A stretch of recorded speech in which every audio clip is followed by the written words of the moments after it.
আসসালামু আলাইকুম, কেমন আছো সবাই? আশা করি সবাই ভালো আছো।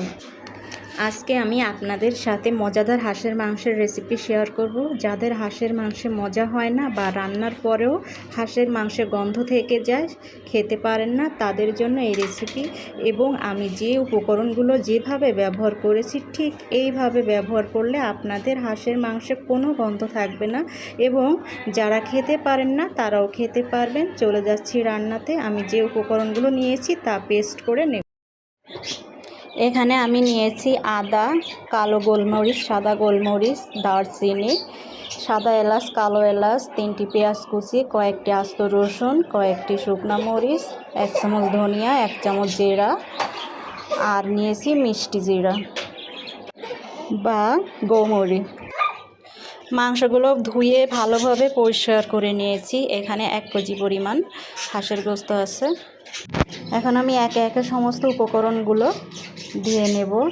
দিয়েছি জিরা বাটা, ধনিয়া বাটা, রসুন বাটা,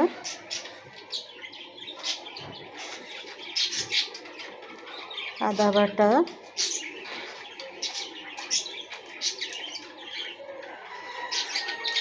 গরম মশলা,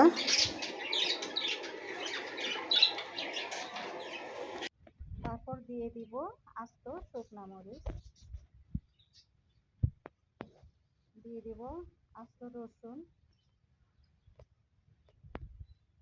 রসুনগুলো হাঁসের মাংসের সাথে দিলে অনেক মজা হয়। দিয়ে দিব পেঁয়াজ কুচি,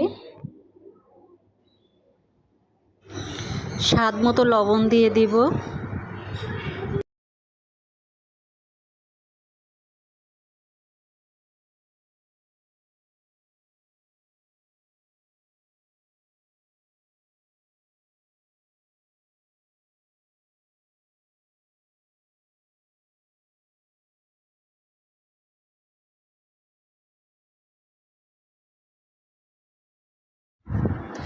দিয়ে দেব 1.5 চামচ হলুদের গুঁড়া,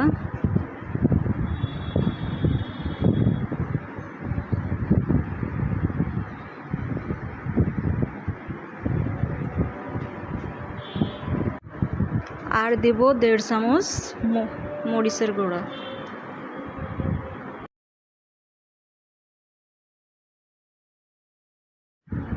এবার 1/2 কাপ পরিমাণ তেল দিয়ে দেব। তেল দেওয়ার পরে মাংসগুলো সুন্দরভাবে মাখিয়ে নেব। মাখিয়ে আধা ঘন্টা রেস্টে রেখে দেব। আধা ঘন্টা পর মাংসগুলোকে চুলায় দিয়ে ভালোভাবে কষিয়ে